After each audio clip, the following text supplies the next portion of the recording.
राधे राधे। जय गुरुदेव। आज हम बात करेंगे कि मंदिर हर कोई जाता है, लेकिन मंदिर हमें कैसे जाना चाहिए और क्यों जाना चाहिए। हमारे गुरु महाराज जी कहते हैं कि जो मंदिर जाता है, कभी गौर किया है उसने कि मूर्तियों में स्माइल फेस क्यों होता है, मूर्तियों में मुस्कुराता हुआ चेहरा क्यों होता है, जिससे हमारे भक्त आएँ और हमें देख के वो भी मुस्कुराएं। क्योंकि दुखी होके जाना और दुखी उनके सामने खड़े होना ये भगवान को भी अच्छा नहीं लगता है। भगवान कहते हैं कि अगर तुम्हारे आंसू आते हैं, तकलीफ़ हमें भी होती है, तो जब भी आओ मुस्कुराते हुए आओ। तकलीफ़ें हमारे जीवन का हिस्सा हैं। इसका मतलब हम आत्मा से नहीं जी रहे हैं। हम तकलीफ़ों से डर जाते हैं इसलिए क्योंकि हम इस दुनिया के मकर जाल में ऐसे फंसे हुए हैं कि हम अंदर आत्मा तक पहुंच ही नहीं पा रहे हैं। और जो अंदर आत्मा से जीते हैं ना, वो मुस्कुराते रहते हैं। भगवान ने पता है क्या कहा?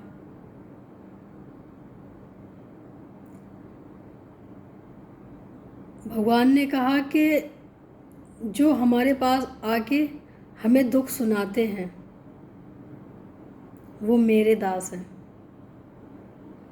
एक एक शब्द में बहुत अच्छा महत्व है और बहुत अच्छा इसका संकेत है कि जो परेशान होके आते हैं हमारे यहाँ और मांगते ही रहते हैं, वो हमारे दास हैं।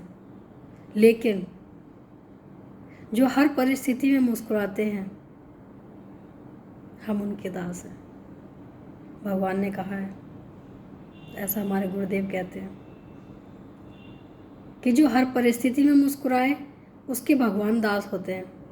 लेकिन जो हर परिस्थिति में परेशानी लेके ही जाए, वो हमेशा भगवान के ही दास रहते हैं। वो उससे उभर ही नहीं पाते हैं, वो कुछ और सोच ही नहीं पाते हैं, कुछ अपने बारे में सोच ही नहीं पाते हैं। और जो अपने आत्म कल्याण के बारे में सोचता है, भगवान उनके दास हो जाते हैं।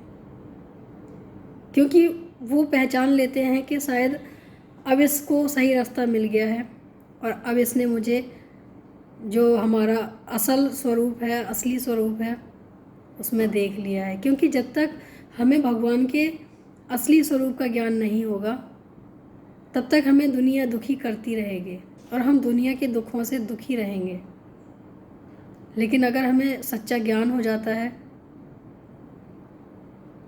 तो हमें पता चलता है कि ये दुख जो है ना, वो हमारे मन की उपज है, हमारे दिमाग की उपज है। ये जो हम दुख मनाते हैं, शोक मनाते हैं, ये सिर्फ दिमाग की और मन की उपज है। आत्मा को तो कभी दुख होता ही नहीं है, क्योंकि आत्मा तो परमात्मा का अंश है। जो परमात्मा का अंश है, उसे किस चीज़ का कष्ट होगा? विराट स्वरूप परमात्मा है, उनका अंश होने के बाद भी अगर हम दुखी हैं, तो इसका सीधा सा अर्थ है कि हमने अपने आप को पहचाना ही नहीं है। जिस दिन हम अपने आप को पहचानेंगे तो हमें पता चलेगा कि दुख तो हमारे शरीर का होता है और दुख हमारी मन और बुद्धि का होता है। आत्मा का कोई दुख नहीं है, कोई स्वरूप नहीं है, क्योंकि वो परमात्मा से जुड़ी हुई है। और जो परमात्मा से जुड़ा हुआ होता है, वो सिर्फ और सिर्फ सुख और आनंद में ही रहता है। वो फिर दुखों का आभास नहीं करता है, उसे हर हाल में सुख ही दिखाई देते हैं। दुख में भी उन्हें लगता है कि कहीं ना कहीं इसमें कुछ ना कुछ हमारी अच्छाई जुड़ी होगी, जो बाद में निकल के आएगी।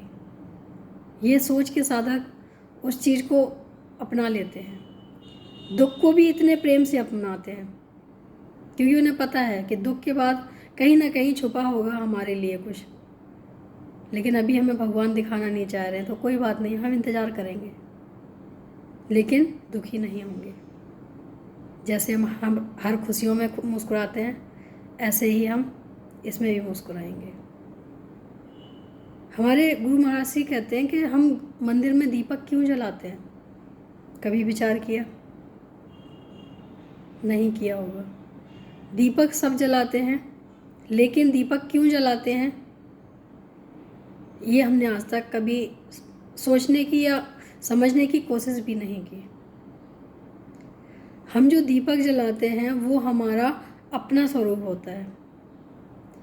परमात्मा पूर्ण प्रकाश है, इतना प्रकाशमय है कि हर साधारण इंसान तो टिक नहीं सकता उनके प्रकाश के आगे। तो जो पूर्ण प्रकाश है, उन्होंने अपनी एक एक ज्योति के अंश में हमारे इस शरीर में अपनी एक एक ज्योति को छोड़ रखा है।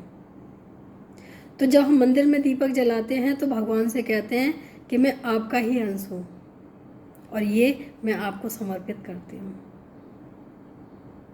तो अगर हम दीपक जलाते हैं तो ये दिमाग में विचार में ज़रूर होना चाहिए कि ये हम आपको समर्पित करते हैं, ये आपकी दिया हुआ जीवन है। अगर हम ऐसा करेंगे तो भगवान को भी याद रहेगा कि नहीं, ये भूला नहीं है, जाके आज भी याद है। मंदिर में हम जाते हैं, हाथ उठा के खड़े हो जाते हैं। कुछ लोग देखने से ही ऐसा करते हैं और कुछ लोग जानते भी होंगे, क्योंकि ये तो ऐसी बात है कि भाई बहुत लोग जानते होंगे, मुझे पता है इस बात का। जब हम डूबने लग जाते हैं, और ये संसार सागर हमारा ऐसा है कि डूबना स्वाभाविक है अगर हम शरणागत नहीं हुए। अगर हमें नहीं डूबना है तो शरणागत होना ज़रूरी है। तो जब हम शरणागत हो जाते हैं फिर हम कहते हैं कि प्रभु अब मैंने बिल्कुल अपने आप को आपके हवाले कर दिया। अब आप मेरा हाथ पकड़ो, आप मुझे पकड़ो, कहाँ जाना है आप रास्ता दिखाओ। हाथ उठाने का ये मतलब है। हाथ उठाने का मतलब कुछ लोग ये भी मानते हैं कि अपनी रेखाओं को दिखाते हैं। जब भगवान की दृष्टि पड़ती है तो हमारी हाथ की रेखाएं भी बदल जाती हैं, ऐसा भी मानना है लोगों का। लेकिन मेरा मानना इतना है, पूर्ण समर्पण। हाथ उठाने का मतलब पूर्ण समर्पण कि हे भगवान, हम पूर्ण समर्पण करते हैं, अब आप जहाँ ले जाओगे हम वहाँ जाएंगे। आशा है कि अच्छा लगा होगा। ऐसे ही देखते रहिए वीडियो। आज के लिए इतना ही। जय महाराज जी की, जय गुरुदेव।